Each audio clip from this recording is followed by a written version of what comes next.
So the second episode of Sakamoto Days Season 1 just dropped, and I must admit, unfortunately, I was a little disappointed, especially when compared to how great the last episode was. This episode just didn't have the same magic as episode 1. It feels like a little bit of the energy kind of went down a bit, and also I watched the dub for episode 1 and for this one, and I must say the dub in this was pretty terrible, to the point where I had to switch to the sub, which was definitely much better. So I might end up just sticking with the sub from now on, because a lot of the new characters' voices that were introduced into this episode were not my thing. This episode also just doesn't really have the same magic that episode 1 does. All of the uniqueness of Sakamoto Days feels a little bit washed out. Sakamoto Days as a series just is very lighthearted, and in this episode we kind of lost some of that, which we had in episode 1. I think it's just a combination of the jokes don't land as well, the dialogue just isn't quite as interesting or lighthearted again. And then the pacing of this episode is just very different. It starts off with Shin and Sakamoto working in the convenience store, and their wife is under the impression that Sakamoto was just killing people, and she explains that if he starts killing people again, she will divorce him. So now Shin is introduced to the no killing rule, and he, by association with Sakamoto, must also follow it. So from here on out, Shin and Sakamoto cannot kill anybody. We then see them going to get pork buns in Chinatown, which is not a great thing for me to see in the early mornings, because now I really want pork buns and probably will all day. And he bought 50 of them, which is quite a bit, but he explains that it's for him, his wife, and his daughter, and Shin too, since Shin lives with them now. And 12 pork buns a person sounds great. Again, I'm really upset that they did this to me right now in the morning. But it's at this moment that a woman with long red hair falls out of a window and lands on top of Sakamoto and Shin, crushing all of the pork buns, and it's completely devastating. Once again, not helping me out. This lady's name is Liu Xiaotang, and she is the daughter of a powerful mafia family, except we learn that all of her family has been killed, and she is the sole survivor, and because of that, she must protect this key that she has. There's an actual key in the show, I just don't have one with me, obviously. But the gangsters that killed her family are trying to kill her now and steal the key, so she's on the run. And of course, she just drags Sakamoto and Shin along with her because she crushed all of their pork buns. They encounter these two psychotic assassins, but I mean, they are assassins, so that's not that surprising, named Bacho and something else. I don't remember their names, but they've got, bandanas, big swords, the whole shebang. And they're talking a big talk, and they're kind of causing a problem for Shin and for Xiaotang, but of course for Sakamoto, it's a piece of cake. And again, Sakamoto's not even trying to kill them, he's just trying to incapacitate them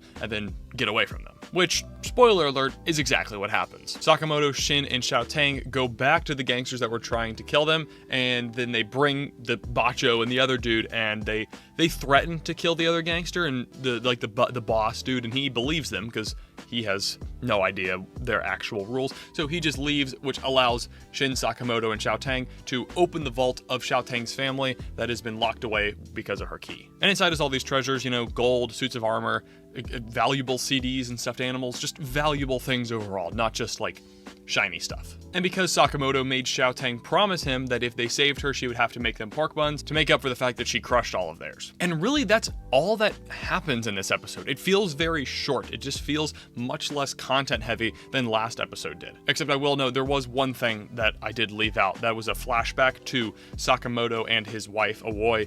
They've been dating for a while. They're on this rooftop. It's like Christmas time. And Sakamoto brought her a gift that he bought with money that he got from killing people. And of course, we know his wife is very not on board with the killing people thing. So she jumps off the building in protest, basically if you can't change your ways, then you can't have me.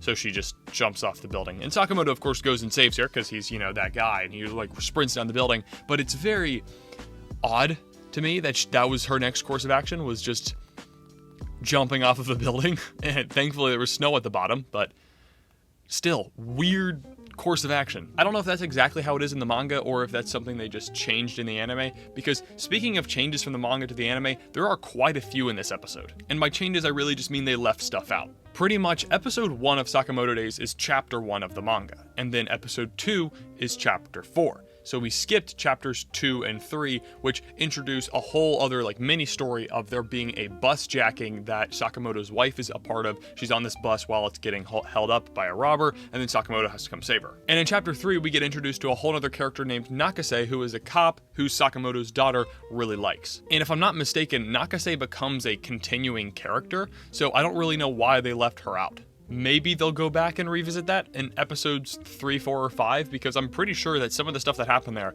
was fairly important to the rest of the story, because they also do one thing where Shin and Sakamoto are fighting off, I'm pretty sure it was the bus snapper or bus jacker or whatever, and for a second Sakamoto gets thin again and he looks exactly like he used to. Now I don't know if this is like Shin's mind playing tricks on him or if this is just like a thing that happens with Sakamoto, but either way it feels like something important that probably should have happened by now, so I don't really know why we just skipped over that. But I'm not going to freak out about the comic accuracy, because at the end of the day this is a whole other piece of media than the manga. Yes, it's based on it. Yes, it's supposed to be adapted, but if it does some things differently, I'm not going to hate on it for it. I'm just kind of confused as to why. But yeah, overall, this episode just didn't feel quite as good. It wasn't quite as funny. It didn't help that the dub was really not great. Xiaoteng is a good character, and I do really like her, but so far, she just hasn't been the most likable, because I guess most of this episode she's just on the run or trying to defend herself, so her personality can't really shine. And I know that in the upcoming episodes her personality becomes much more